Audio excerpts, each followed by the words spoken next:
தினமலர் அன்பான வணக்கம். உரைகள் நிகழ்ச்சிக்கு உங்களை வரவேற்கிறேன். தமிழ்நாடு மின்சார வாரியத்தினுடைய தலைமை அலுவலகத்தான சென்னையில் கணினியில் பொருத்தப்பட இருக்கக்கூடிய அந்த ஹார்ட் டிஸ்க் கிட்டத்தட்ட 7லிருந்து 10ற்கு மேற்பட்ட ஹார்ட் டிஸ்க் திருட்டு போய்விட்டதாக மின்துறை அமைச்சர் திரு நிர்மல்குமார் அவர்கள் பத்திரிகையாளரிடம் தெரிவித்தாங்க. எப்படி இந்த திருட்டு நடைபெற்றது, பின்பு யார் திருடாங்க அப்படிங்கிறத கண்டுபிடித்து விட்டோம், மின்துறையில் பணி ஆற்றக்கூடிய ஒரு நபர் தான் அப்படின்லாம் சொல்கிறாங்க. இது சம்பந்தமான வழக்கம் பதிவு செய்யப்பட்டிருக்கிறது. இந்த ஆவணங்கள் அப்படிங்கிறது அந்த ஹார்ட் டிஸ்குள்ளே இருந்தது மிக முக்கியமானது. ப்ரொக்ரூட்மெண்ட் ஆஃப் அந்த நிலக்கரி இதெல்லாம் வாங்க டாக்குமெண்ட்ஸ் தான் அதில் இருந்துச்சு அப்படிலாம் சொல்கிறாங்க. பட் ஏன் இது ரெகுலராக நடக்கிறதா, இதுதான் வழக்கு சம்மந்தப்பட்ட விஷயமா அப்படிங்கிறத நம்ம வாதிக்க இருக்கிறோம். மின்வாரிய கணினி திருட்டு, ஊழல் பூதத்தை மறைக்க கைக்குட்டை போதுமா அப்படிங்கிற வார்த்தை தான் நம்ம சொல்ல இருக்கிறோம். 2 கருத்துரையாக நம்மோடு இணைகிறாங்க. மின்சார ஒழுங்குமுறை ஆணையத்திலிருந்து ஓய்வு பெற்ற அதிகாரி திரு நாகசாமி, பத்திரிகையாளர் கோவிந்தராஜன், இருவரை வரவேற்றுக் கொள்கிறேன்.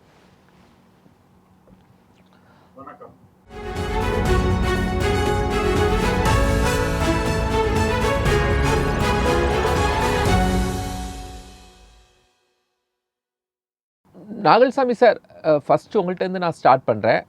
நீங்கள் ஃபஸ்ட்டு இந்த செய்தியை கேட்குற போது உங்களுக்கு என்ன தோணுச்சு?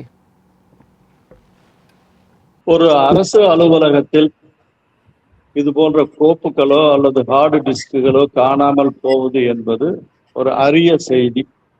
இப்படி நிகழ்வதற்கான வாய்ப்புகள் மிக குறைவு. ஏனென்றால் அரசு அலுவலகத்திற்கு கூடிய ஒவ்வொரு ஃபைல்களும் அல்லது ஹார்ட் டிஸ்குகளும் ஒரு மின் வாரியத்தினுடைய ஏதாவது ஒரு ஊழியரோ அல்லது பொறியாளரோ அதற்கு பொறுப்பாளர்களாக இருப்பார்கள்.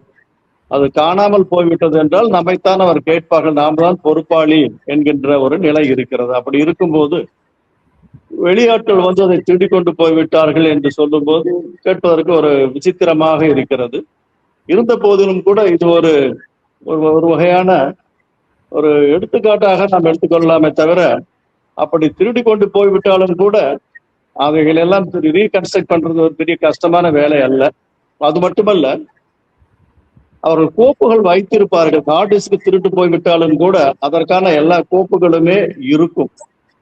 எனவே அதை வைத்து கண்டுபிடித்து விடலாம், யார் ஊழல் செய்திருக்கிறார்களா இல்லை விதி மீறி இருக்கிறார்களா என்பதை கண்டுபிடித்து விட முடியும். எனவே அது ஒரு பெரிய கஷ்டமான வேலையாக எனக்கு தோன்றவில்லை. ஆனால் இப்போது இது அமைச்சர் வந்து வெளியில் சொல்கிறாரு, இது இன்டர்னலாக உள்ளுக்குள்ளே டிசிப்ளினரி ஆக்ஷன்ஸ்லேயோ இல்லைன்னா தேடுத படலத்துலேயோ இருந்திருக்கலாம். பட் லேட்டராக அமைச்சர் இது எதுக்கு வெளியில் சொல்கிறாரு, அதுக்கப்புறம் கண்டுபிடிக்கப்படுகிறது, அவங்கள்ட்ட இருந்து மீட்டுறாங்களே, இந்த சினாரியோ எப்படி பார்க்குறீங்க சார்?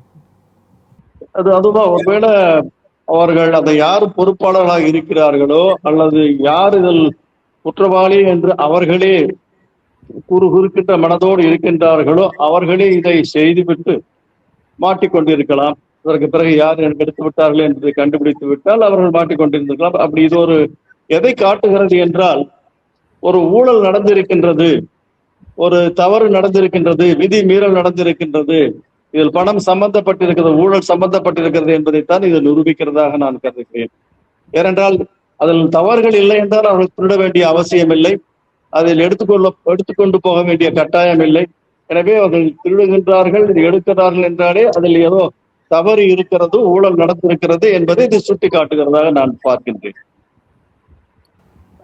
இப்போ அதுல ஒரு நபருடைய பேர் சொன்னாங்க, என்ன தேவைக்காக அவங்க எடுத்தாங்க, உண்மையாவே டாக்குமெண்ட்ஸை அதுல ஒரிஜினல் ஹார்ட் காப்பி இருக்கும், அப்படிங்கும்போது சாஃப்ட் காப்பி ஏன் எடுக்கணும் அப்படிங்கிற தேவையெல்லாம் இருக்குல்ல சார்?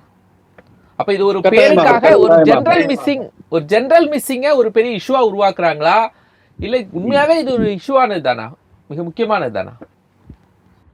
இல்ல, அது வந்து அவர்கள் திருடுவதன் மூலமாக அதை மூடி மறைத்து விட முடியாது என்பது அவங்களுக்கும் தெரிந்திருக்கும். எனவே இதில் பெரிய இதை ஒருவேளை அவர்கள் அனைத்தையுமே எடுத்து விடலாம் என்று கனவு கண்டார்களோ என்று தெரியவில்லை. இருக்கக்கூடிய எல்லா ஃபைல்களையும் எல்லா கோப்புகளையும் எல்லா ஹார்டு டிஸ்குகளையும் எடுத்து விட்டால் மின்சார வாரியத்திற்கு இது தெரியாமல் போய்விடும், அல்லது மின்சார வாரியத்தில் நடவடிக்கை எடுக்க முடியாது, நம்மை அவர்கள் குற்றம் சாட்ட மாட்டார்கள் என்கின்ற ஒரு எண்ணத்தில் செய்தார்களா என்று தெரியவில்லை. இது நடந்திருக்கக்கூடிய இந்த சிறு திருட்டையோ அல்லது சிறு விஷயத்தையோ வைத்துக்கொண்டு அவர்கள் தங்களை காப்பாற்றிக் கொள்ள முடியாது என்பது அவர்களுக்கு தெரிந்திருக்கும். எனவே இது ஒரு ஆரம்ப முயற்சியா இல்லது முழு அவ்வளவுதான் அதற்கு பிறகு கண்டுபிடித்து விட்டார்கள், அதனால் நம்மளால் ஒன்றும் செய்ய முடியவில்லை என்று நினைக்கின்றார்கள் தெரியவில்லை. பட் எது இருந்தாலும் கூட இவ்வளவு பெரிய அலுவலகத்திலே ஒரு சிறிய அளவிலே கோப்புகளையோ அல்லது ஹார்டு டிஸ்குகளையோ திருடுவதன் மூலமாக ஊழலை மறைத்துவிட முடியாது என்பது அனைவருக்கும் தெரியும். எனவே இதன் மூலமாக அவர்கள் இதை தடுத்துவிட முடியும் என்று நினைக்க முடியாது. பேசுவோம் சார். கோவிந்தராஜன் சார், நீங்க என்ன நினைக்கிறீங்க? இந்த தகவல்கள், இந்த செய்திகள் வரும்போது நீங்க என்ன நினைச்சீங்க? அதாவது இது அந்த நடக்கக்கூடிய அந்த சூழலை பாக்குறதா என்னன்னா, சென்னை உயர்நீதிமன்றம் சிபிஐக்கு உத்தரவிட்டிருக்காங்க. அந்த டிரான்ஸ்ஃபார்மர் ஊழல் குறித்து சிபிஐக்கு உத்தரவு அளித்திருக்காங்க உயர்நீதிமன்றம். அந்த சிபிஐ உத்தரவு அளித்த உடனே இது போல ஒரு நிகழ்வு நடக்குதுன்னா, இதுல அந்த குற்றச்சாட்டுக்கு ஆளாகி இருக்கிற கூடிய முன்னாள் அமைச்சர் செந்தில் பாலாஜி அவரை இந்த ஊழல் வழக்கிலிருந்து தப்பிக்க வைப்பதற்காக சில நபர்கள் அவருக்கு ஆதரவாக செயல்பட்டிருக்க கூடுதும் அப்படின்ற மாதிரி தான் நான் பார்க்கிறேன். பட் பல்வேறு கேள்விகளை இங்க நமக்கு சந்தேகங்களை எழுப்புகிறது. இதுல பாத்தீங்கன்னா, ஒரு சிசிடிவி கேமரா கூட இருக்காதா ஒரு அலுவலகத்துல? இப்பேற்பட்ட ஒரு பெரிய மின்சார வாரியம் அந்த அலுவலகத்துல சிசிடிவி கேமரா 5 ஆண்டுகளா அது பழுதடைந்து விட்டது, அது வேலை செய்யவில்லை அப்படின்னு சொல்றாங்க. இது ஏற்றுக்கக்கூடியதா தெரியவே இல்லை. அதாவது சிசிடிவி 5 ஆண்டுகளா எப்படிங்க இதுவா இருக்கும்? இது ஒரு கேமரா, ஒரு முக்கியமான ஃபைல்கள் இருக்கக்கூடிய முக்கியமான கோப்புகள்லாம் இருக்கக்கூடிய இடத்துல ஒரு சிசிடிவி அங்க கேமரா இருக்குன்றாங்க, ஆனா அது பழுதடைந்து விட்டதுன்றாங்க. இதெல்லாம் ஒரு ஏற்றுக்கொள்ளக்கூடிய ஒரு வாதமாக தெரியவில்லை. இந்த சம்பந்தப்பட்ட நபர் ஒருவரை கைது செய்திருக்கிறார்கள் அப்படின்னு பாக்குறப்ப இது பல்வேறு இதுக்கு உண்டான ஒரு உள்நோக்கம் எதனா இருக்குமா? இது சம்பந்தப்பட்ட நபர்கள் அவர்களுடைய அந்த ஆதாரங்களை அழிக்கக்கூடிய வகையில செயல்பட்டிருப்பார்களா? ஏறத்தாழ இந்த இதுல பாத்தீங்கன்னா 397 கோடி டிரான்ஸ்ஃபார்மர் கொள்முதல் அந்த ஊழல், அதனுடைய விவரங்கள்லாம் 2021 இருந்து 2023 காலத்துல அந்த திமுக ஆட்சியில செந்தில் பாலாஜி அமைச்சரா இருக்கக்கூடிய அந்த சமயத்துல அந்த டிரான்ஸ்ஃபார்மர் கொள்முதல் ஊழல் அதனுடைய விவரங்கள்லாம் இந்த ஹார்ட் டிஸ்க்ல இருக்கு அப்படின்ற மாதிரி தான் செய்திகள் வருகிறது. ஸோ இதை சபட்டேட் செய்யும்படியாக அந்த இதெல்லாம் இருக்கக்கூடிய மாதிரி தான் நான் பார்த்து இது பண்ணிருக்கேன். ஸோ இதுல செந்தில் பாலாஜி அவர்களுக்கும் தொடர்பு இருக்கிறதா? நேரடி தொடர்பு இருக்கக்கூடிய வாய்ப்பு இல்லை. பட் மறைமுகமா இந்த இதுல அவருக்கு தொடர்பு இருக்கிறதா என்பதை நாம் பார்க்க வேண்டும். இன்னொன்னு டெக்னிக்கல் ரீதியா இப்ப அவர் அதிகாரி இவரு சொல்லியிருக்க டெக்னிக்கல் ரீதியா பாத்தீங்கன்னா, இந்த தனியார் கம்பெனிகள்லாம் கிளவுட் ஸ்டோரேஜ் என்று சொல்லுவார்கள். அதாவது கிளவுடுன்னா நம்ம இந்த இதுல எங்கேயுமே இல்லாத கிளவுட் ஸ்டோரேஜ்னு அப்படின்னு சொல்லுவாங்க.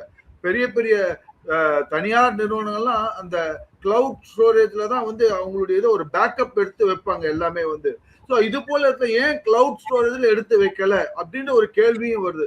அப்ப மின்சார வாரியம் டெக்னிக்கல்லி அவங்க அவ்வளவு தூரத்துக்கு இதெல்லாம் இது பண்ணக்கூடிய அளவுக்கு அவங்க இல்லையா? அந்த டெக்னிக்கல் எக்ஸ்பர்ட்ஸ் யாருமே இல்லையா என்கிட்ட ஒரு கேள்வி நமக்கு வருது. இப்போ இது முக்கியமாக சொல்லப்பட்டது பழைய ஆவணங்கள், அதாவது செந்தில் பாலாஜி சம்பந்தமான ஆவணங்கள், அந்த டைமில் ப்ரொக்ரூட்மெண்ட் பண்ண விஷயங்கள், இதெல்லாம் தான் சொல்லியிருந்தாங்க.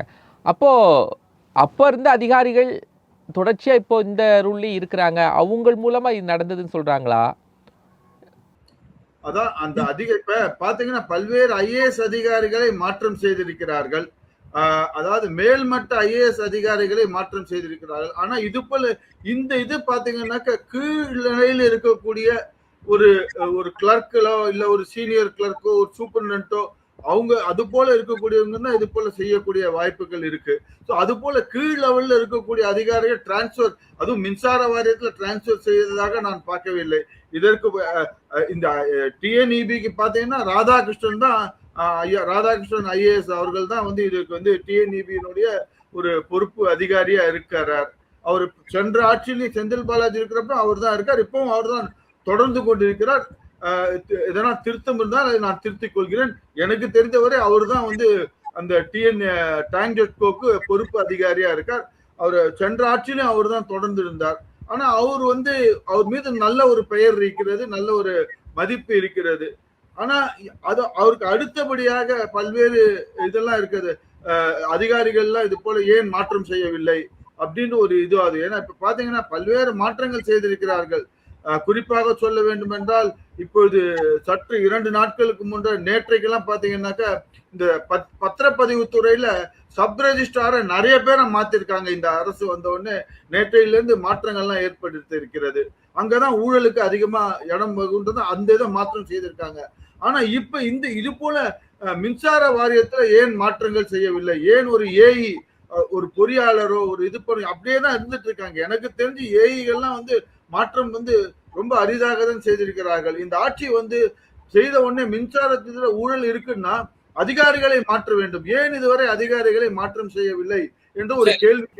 ஓகே ஓகே நாகல்சாமி சார், உண்மையாகவே மற்ற டிபார்ட்மெண்ட்ல வருவாய் டிபார்ட்மெண்ட்ல எல்லாம் ஒரு பீரியாடிக்கலி டிரான்ஸ்ஃபர் இருக்கும், ப்ரொமோஷன் ஓரியன்ட் டிரான்ஸ்ஃபர் இருக்கும், அதுக்கெல்லாம் இருக்குது. ஸோ மின்துறையில் அந்த மாதிரி கிடையாதா? இல்லை இப்போ சார் சொல்கிறாங்க ஒரு கவர்மெண்ட் மாறும்போது, ஒரு ரெஜிம் மாறும்போது இதெல்லாம் பண்ணணுமா? இல்ல, மின்சாரத்துறையிலும் இது அரசு துறைகள் இருக்கக்கூடிய அனைத்து நிறுவனங்களுக்குமே பொருந்தும். மின்சாரத்துறையிலும் மாறுதல்கள் தொடர்ந்து நடைபெற்றுக் கொண்டுதான் இருக்கின்றது. ஆனால் மின்சார வாரியத்தில் ஏற்படுகின்ற, அதாவது உயர்மட்டத்தில் இருக்கக்கூடிய IAS அதிகாரிகள் ஒரு சிலர் தான் இருப்பார்கள். அவருடைய சேர்மன், அதுக்கு பிறகு சில டைரக்டர்ஸ் இருந்தாங்க. இப்போ ஒருத்தர் தான் இருக்கிறாரு. மீதி இருக்கக்கூடியவர்கள்ல என்ஜினியர்ஸ், தலைமை என்ஜினியரா, தலைமை பொறியாளராக இருக்கக்கூடியவர்கள் மிக எண்ணிக்கை குறைவாக இருப்பார்கள். அவர்களுடைய பணிக்காலமும் குறைவாக இருக்கும். அதற்கு கீழே இருக்கக்கூடியவர்களை 3 ஆண்டுகளுக்கு ஒரு முறை, 5 ஆண்டுகளுக்கு ஒரு முறை, 10 ஆண்டுகளுக்கு ஒரு முறை என்று மாறுதல் செய்திருக்கின்றார்கள், செய்யாமல் இல்லை. அதே போல சென்சிட்டிவான போஸ்ட் என்று சொல்லக்கூடிய இந்த மின் இணைப்புகள் தரக்கூடிய பகுதிகளில் அடிக்கடி மாறுதல்கள் செய்து கொண்டுதான் இருக்கின்றார்கள். ஊழலுக்கு வழிவகுக்கக்கூடிய ஒரு செயலாகவும் இதை பார்க்கப்படுகின்றது. ஏனென்றால் அந்த காலத்திலே மின்சார வாரியத்திலேயே பணத்தை வாங்கி கொண்டு மாறுதல் செய்வதன் மூலமாக அவர்கள் ஊழலை அதிகரிப்பதும் செய்தார்கள், ஊழலை நிறுத்தவும் முடியும். எனவே அரசு எப்படி நினைக்கின்றதோ ஊழலை குறைக்க வேண்டும், ஊழலை நிறுத்த வேண்டும் என்றால் நல்ல அதிகாரிகளை சரியான இடங்களிலே போட்டு ஊழல் அதிகாரிகளை மாற்றம் செய்து அவர்களை கண்காணிப்பில் வைத்திருந்தால் ஊழலை நிச்சயமாக குறைக்க முடியும். இது தொடர்ந்து மாற்றம் என்பது தொடர்ந்து நடந்து கொண்டுதான் வருகிறது. சில அரசாங்கம் வந்த போது அவர்கள் மாறுதலுக்கெல்லாம் பணம் வாங்குவதில்லை, எங்கு தேவைப்படுதோ அப்படி மாறுதல் செய்து கொண்டிருந்தார்கள். சில அரசாங்கங்கள் வந்த போது மாறுதலுக்கே பணம் வாங்கி கொண்டிருந்தார்கள். அப்படி மாறுதலுக்கே பணம் வாங்குகின்றீர்கள் என்றால் நீங்கள் ஊழலை ஊக்கப்படுத்துகிறீர்கள் என்று அர்த்தம். எனவே அந்த ஒரு பொறியாளரையோ அல்லது ஒரு அதிகாரியையோ நீங்கள் ஒரு இடத்திலிருந்து இன்னொரு இடத்துக்கு மாற்றும் போது அவர்களிடம் பணம் வாங்காமல் நல்ல அதிகாரிகளை நல்ல இடங்களிலே நீங்கள் நியமித்தால் அந்த நிறுவனம் நிச்சயமாக ஊழலின்றி நடக்க முடியும். இந்த அரசாங்கம் அதை கவனத்தில் எடுத்துக்கொள்ளுமா என்று பார்க்க வேண்டும். ஆனால் இந்த செய்தி கேட்கும்போது உடனே ஒரு பெரிய இஷ்யூவாக இருக்கும், இதுக்கு பின்னாடி ஒரு பெரிய சிபிஐ விசாரணை நடத்தணும் அப்படிங்கிற அளவுக்கு ஒரு பெருசாக பூமாச்சு. பட் அது அப்படியே ரொம்ப காம் டவுன் ஆயிடுச்சா சார்? இந்த நிகழ்ச்சி சொல்றீங்களா? ஆமா, இந்த சம்பவம் அதுதான். அது நீங்கள் ஒரு சென்சேஷனலைஸ் பண்றது மாதிரியான ஒரு செய்தியாக இது இருக்கிறது. ஆனால் அதற்கு பின்னால், அதாவது இது ஒரு அடையாளம் காட்டுவதாக, இந்த ஊழல் நடந்து விட்டது என்பதை அடையாளம் காட்டுவதான ஒரு நிகழ்ச்சியாக இதை பார்க்கலாமே தவிர இதை வைத்துக் கொண்டு அந்த ஊழல் எவ்வளவு தூரம் நடந்திருக்கின்றது, யாரெல்லாம் இதில் ஈடுபட்டு இருக்கின்றார்கள் என்பதை விசாரித்து நிச்சயமாக அவர் நடவடிக்கை எடுக்க வேண்டும். நிச்சயமாக இது ஒரு இண்டிகேஷன் அல்லது ஒரு அடையாளம் தான். இதை வைத்துக் கொண்டு அவர்கள் நிச்சயம் நடவடிக்கை எடுக்க வேண்டும். எந்தெந்த அதிகாரிகள் எல்லாம் இதில் ஈடுபட்டு இருக்கின்றார்கள் என்பதையும் கண்டுபிடிக்க. இப்போ இந்த மாதிரியான டாக்குமெண்ட்ஸ் இதெல்லாமே இந்த துறையில் மட்டும்தானே, எல்லா துறைகள்லையுமே சிக்கலானது தானா? இன்னொரு விஷயம் சார், இப்போ இதுக்கு என்ன எல்லாமே ஹார்ட் காப்பி இருந்துருமா? இப்போ சார் சொன்ன மாதிரி க்ளவுட் ஸ்டோரேஜில் இருக்கிறதுனால ஹார்ட் டிஸ்க் மிஸ் ஆனால் ஒரு பெரிய பிரச்சனை இல்லையா? இல்லை, இது சொல்றது மாதிரி அவங்களுக்கு பேக்கிங் கட்டாயமாக பேக்கிங் இருக்கு. இது ஒரு பேப்பர்லெஸ் ஆபீஸாக இது மாறிவிட்டதாக எனக்கு தோன்றவில்லை. கட்டாயமாக ஹார்ட் காப்பீஸ் எடுத்து வச்சிருப்பாங்க. அது மட்டுமல்லாமல் இது போன்ற கோடிக்கணக்கான ரூபாய்கள் சம்பந்தப்பட்ட டெண்டர்களை முடிவு செய்யும் போது போர்டு உறுப்பினர்கள் அனைவருக்குமே காப்பி கொடுப்பார்கள். அனைவருமே இதை பார்ப்பார்கள். முடிவு செய்யக்கூடியவர்கள் இந்த போர்டு மெம்பர்கள். எனவே அவர்களை மீறி ஊழல் என்பது அவர்களுக்கு தெரிந்து நடக்கின்றதா, தெரியாமல் நடக்கின்றதா என்பதையும் ஆராய வேண்டும். ஏனென்றால் முடிவு செய்யக்கூடியவர்கள் உயர்மட்டத்தில் இருக்கக்கூடியவர்கள் தான். சிறு சிறு கான்ட்ராக்டுகளாக இருந்தால், லட்சக்கணக்கில் இருக்கக்கூடிய கான்ட்ராக்டுகளாக இருந்தால் அது கீழ்மட்டத்தில் இருக்கக்கூடிய பொறியாளர்கள் செய்வார்கள். இது நூற்றுக்கணக்கான கோடி கொண்ட டெண்டர்கள் என்றால் நிச்சயமாக அதிலே எல்லா துறைகளை சார்ந்த அதிகாரிகள், அதில் போர்ட் மெம்பர்களாக இருக்கக்கூடிய industry secretary, energy secretary, finance secretary, தலைவர் அனைவருமே இதில் ஈடுபட்டிருப்பார்கள். எனவே அவர்களுக்கு தெரிந்திருக்கும், அவர்களுக்கும் இதனுடைய காப்பிகள் கொடுக்கப்பட்டிருக்கும். எனவே இதை மறைத்து விட முடியாது. கோவிந்தராஜன் சார், இது இப்போ ஒவ்வொரு ஆஃபீஸ்லேயும் புதிய ஆட்சி வந்த உடனே நீங்கள் சொன்னீங்க ரைடு நடக்குது, அப்போ இந்த டாக்குமெண்ட்ஸ் அப்படிங்கிறது மிஸ் ஆகுறது, சாஃப்ட் காப்பி அப்படிங்கும்போது நம்ம எப்படியா ரிட்ரைவ் பண்ணி எடுத்துக்கலாம். பட் ஹார்ட் காப்பி இதனால் ஏதாவது வழக்கு சம்மந்தமாக இருக்குமா? இனி ஃபியூச்சராக இதை வச்சு நீங்கள் நம்ம என்ன அனலைஸ் பண்ண முடியும்?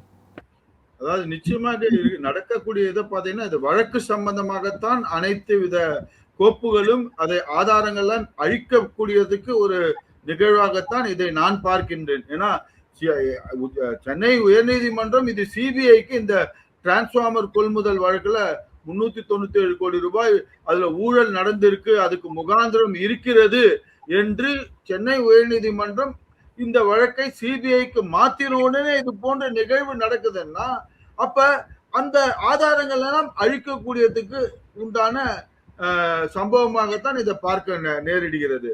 இது முழுக்க இந்த பதவியேற்ற அரசு தான் இதுக்கு பொறுப்பேற்க வேண்டும்.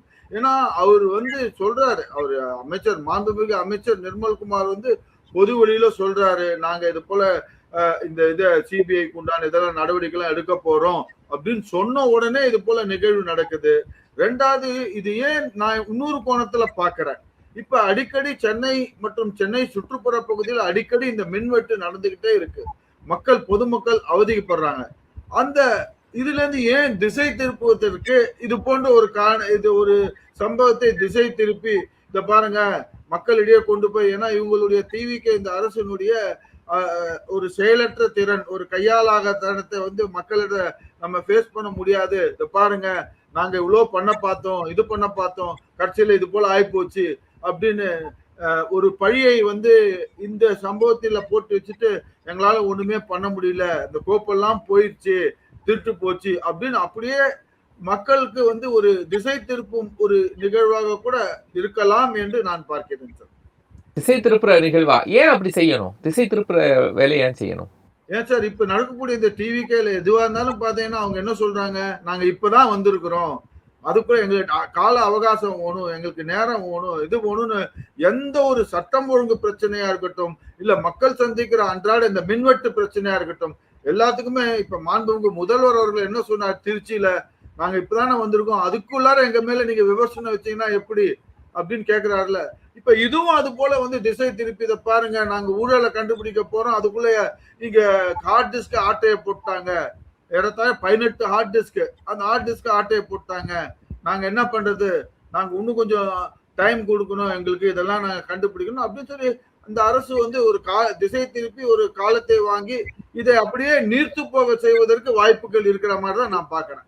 இந்த இதை அப்படியே மொத்தமா நீர்த்து போகும்படியா செய்வதாக நான் பார்க்கிறேன்.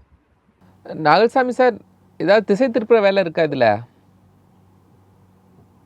அப்படி தெரியவில்லைங்க, அது என்னன்னு சொல்ல முடியல. ஏன்னா மின்சார வாரியத்தினுடைய பணியில சில அங்கும் இங்குமாக சென்னை சுற்றுப்பட்டாரங்கள்ல மின் தட்டுப்பாடு ஏற்படுவது என்பது மக்கள் சில இடங்களில் கொதித்து போயிருக்கிறார்கள்.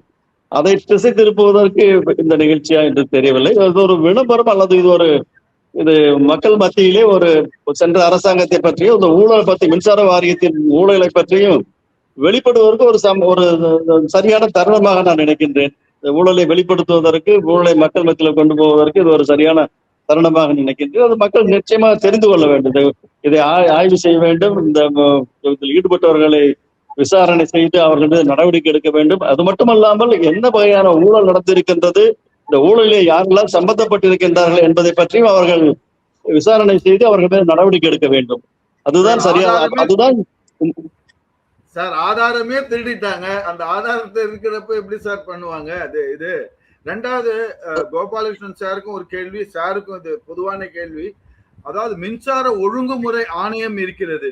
அந்த மின்சார ஒழுங்குமுறை ஆணையத்துல பல்வேறு குற்றச்சாட்டுகள் அந்த ஆணையத்தின் மீது, சென்ற ஆட்சியின் மீது பல்வேறு சமூக ஆர்வலர்கள் பல குற்றச்சாட்டுகளை வைத்திருக்கிறார்கள். அந்த மின்சார ஒழுங்குமுறை ஆணையத்துல ஊழல் குற்றச்சாட்டுக்கு ஆன ஒரு அதிகாரியே அந்த ஆணையத்தின் தலைவராக இருக்கிறார் அப்படின்ற மாதிரி குற்றச்சாட்டுகள் எழுகிறது.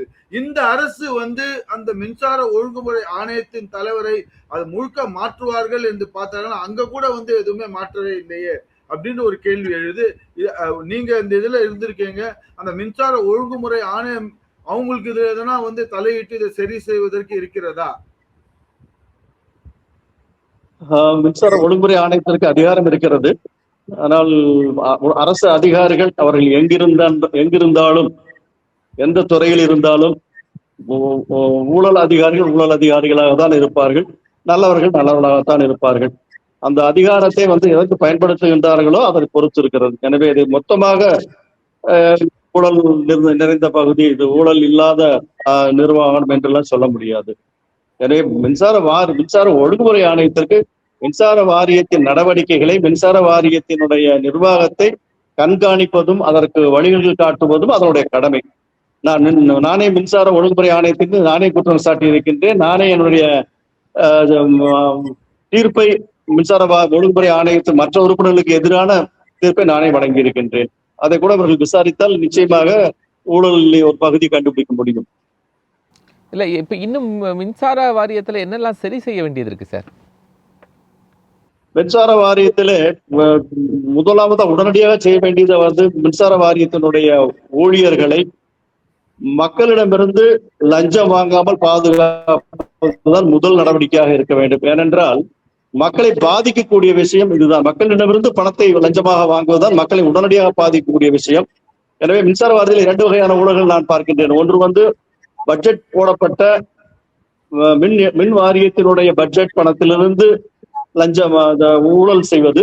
இன்னொன்று மக்களிடமிருந்து அவர்களுக்கு செய்யக்கூடிய சேவைகளுக்காக லஞ்சம் வாங்குவது. இந்த 2வது லஞ்சம் தான் மக்களை பெரிய அளவிலே பாதிக்கக்கூடியது. புதிய மின் இணைப்புகள் வாங்குகின்றீர்கள் என்றால் அதற்கு நீங்கள் கையூட்டாக கொடுக்க வேண்டிய பணம் மக்களை நேரடியாக பாதிக்கக்கூடியது.